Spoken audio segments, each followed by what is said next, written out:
साथियों, प्रयागराज की धरती पर एक बार फिर से करोड़ों साधु संत और भक्तों की भीड़ उमड़ पड़ी है। लेकिन इस बार यह कुंभ नहीं, महाकुंभ है। एक ऐसा आयोजन जो हमारे जीवन काल में सिर्फ एक बार आता है। महाकुंभ जो 144 वर्षों में एक बार आयोजित होता है, न केवल एक पर्व है बल्कि सनातन संस्कृति का अनमोल हिस्सा भी है। परंतु कुंभ और महाकुंभ के इतिहास और इसकी परंपराओं को लेकर बहुत सी भ्रांतियां हैं। क्या आपको पता है कि कुंभ मेले का कोई उल्लेख न तो वेदों में मिलता है और न ही पुराणों में? तो फिर इतना बड़ा आयोजन हमारी संस्कृति का अभिन्न हिस्सा कैसे बन गया? आइए इस रहस्य पर से पर्दा उठाते हैं। कुंभ मेला कोई साधारण स्नान पर्व नहीं है। यह एक दिव्य परंपरा है जहां 13 अखाड़ों के सन्यासी और साधु संत कल्पवास के लिए एकत्रित होते हैं। यह अखाड़े कुंभ मेले की आत्मा हैं। लेकिन कुंभ मेले के पीछे की कहानियां कहां से आईं? पुराणों में ऐसी 3 प्रमुख कथाएं बताई जाती हैं। पहली कहानी समुद्र मंथन से जुड़ी है। कहा जाता है कि जब अमृत का कलश निकला तो देवताओं और दैत्यों के बीच संघर्ष हुआ। इस दौरान अमृत की कुछ बूंदें 4 स्थानों पर गिरी जहां आज कुंभ मनाया जाता है। हालांकि यदि आप स्कंद पुराण पढ़ेंगे तो यह कथा वहां नहीं मिलेगी। हो सकता है कि यह मौखिक परंपरा के माध्यम से समाज में प्रचलित रही हो। दूसरी कहानी विष्णु जी के वाहन गरुड़ से संबंधित है। गरुड़ अमृत कलश को विष्णु जी के पास ले जा रहे थे और 4 स्थानों पर उन्होंने विश्राम किया। इन स्थानों को ही कुंभ मेले का स्थल माना गया, लेकिन यह कथा भी किसी पुराण में दर्ज नहीं है। तीसरी कथा में गरुड़ अपनी मां विंता को दासत्व से मुक्त कराने के लिए नागलोक से अमृत ला रहे थे। रास्ते में इंद्र ने उन पर हमला किया, जिससे अमृत की बूंदें 4 स्थानों पर गिरी। इन कहानियों के बावजूद हमें इनका कोई प्रमाणिक दस्तावेज नहीं मिलता। अब सवाल उठता है कि अगर वेदों और पुराणों में इसका उल्लेख नहीं है तो कुंभ मेले की परंपरा की शुरुआत कैसे हुई? असल में सनातन संस्कृति में नदियों को पूजनीय माना गया है। नदियों के किनारे स्नान और मेलों की परंपरा हजारों साल पुरानी है। इसका प्रमाण न केवल हिंदू धर्म ग्रंथों बल्कि बौद्ध ग्रंथों और विदेशी यात्रियों के दस्तावेजों में भी मिलता है। जैसे कि बौद्ध ग्रंथ मज्जिन निकाय में प्रयागराज में स्नान पर्व का उल्लेख है। भले ही गौतम बुद्ध इस परंपरा की आलोचना करते हों, लेकिन इससे यह तो सिद्ध होता है कि यह परंपरा उनके समय से भी पहले की है।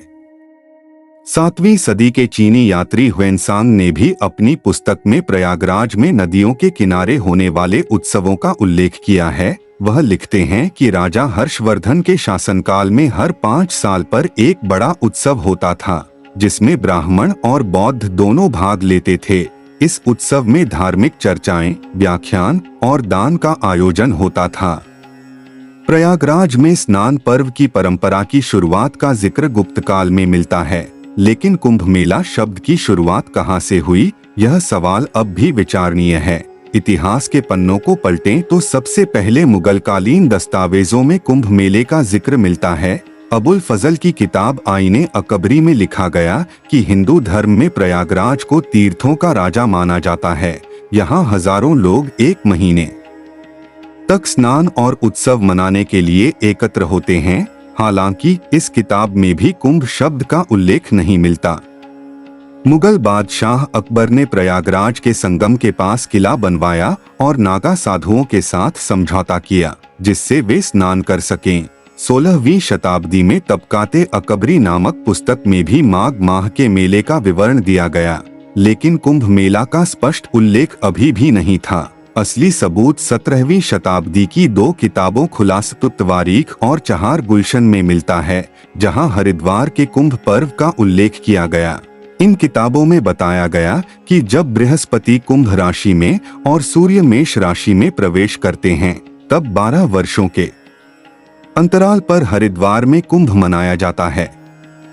एक और प्रमाण हमें 1751 ईस्वी में मिलता है, जब अहमद खां बंगश ने इलाहाबाद पर हमला किया था। कुंभ के दौरान हजारों नागा साधु संगम पर पहुंचे, उत्सव मनाया और फिर सेना बनाकर अहमद खां बंगश को पराजित कर प्रयागराज की रक्षा की। अंग्रेजों के शासनकाल में भी कुंभ मेले के लिए विशेष व्यवस्थाएं की जाती थीं।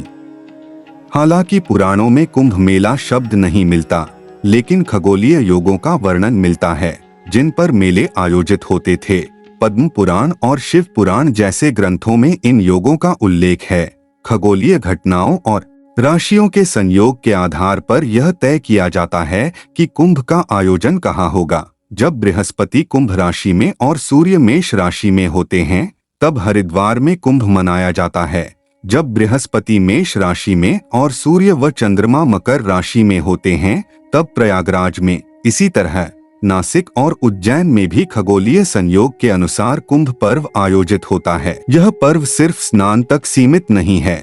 12 वर्षों तक अलग अलग जगह तपस्या करने वाले साधु संत कुंभ में आकर अपने अनुभव साझा करते हैं, शास्त्रार्थ करते हैं और नए ज्ञान की खोज करते हैं। यहाँ परंपरागत कल्पवास होता है, जहाँ साधु संत साधारण जीवन जीते हैं, केवल एक समय भोजन करते हैं और जमीन पर सोते हैं। कुंभ मेला अखाड़ों के बिना अधूरा है। अखाड़ों की शुरुआत आदि शंकराचार्य के समय हुई, जब उन्होंने सनातन धर्म को मजबूत करने के लिए आध्यात्मिक और शारीरिक शक्ति का संगम किया। इन अखाड़ों का उद्देश्य न केवल आत्मज्ञान और शास्त्र विद्या सिखाना था, बल्कि शस्त्र विद्या में भी निपुण बनाना था। आज सनातन धर्म में 13 प्रमुख अखाड़े हैं जो कुंभ मेले की आत्मा माने जाते हैं। इनमें से पहले 7 अखाड़े सन्यासियों के हैं, 3 वैष्णव अखाड़े हैं और बाकी उदासीन अखाड़े हैं। हर अखाड़े की अपनी परंपरा, रीति रिवाज और इष्ट देव होते हैं। उदाहरण के लिए श्री निरंजनी अखाड़ा के इष्ट देव भगवान शिव के पुत्र कार्तिक स्वामी हैं, जबकि श्री जूना अखाड़ा के इष्ट देव भगवान दत्तात्रेय हैं। इन अखाड़ों के प्रमुख भी अद्वितीय व्यक्तित्व वाले संत होते हैं, जैसे श्री निरंजनी अखाड़ा के महामंडलेश्वर कैलाशानंद गिरी जी और श्री जूना अखाड़ा के आचार्य स्वामी अवधेशानंद गिरी जी। इन अखाड़ों का इतिहास भी गौरवशाली है। 1260 ईस्वी में भगवान नंद गिरी जी के नेतृत्व में कनखल के एक मंदिर को 22,000 नागा साधुओं ने आक्रमणकारियों से बचाया था। ऐसा ही साहस और समर्पण इन अखाड़ों की पहचान है। कुंभ मेले में इनका योगदान और अधिक स्पष्ट हो जाता है। जैसे ही कुंभ की तिथियां आती हैं, अखाड़ों को भूमि आवंटित की जाती है।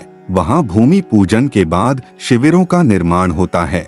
फिर ये अखाड़े अपनी धर्म ध्वजा के साथ नगर प्रवेश करते हैं, जो एक भव्य शोभा यात्रा का रूप लेती है। ये ध्वजाएं लगभग 70 से 72 फीट ऊंची होती हैं और ऐसा माना जाता है कि इनसे टकराकर वायु पूरे कुंभ परिसर में आध्यात्मिक ऊर्जा का संचार करती है। कुंभ केवल स्नान तक सीमित नहीं है।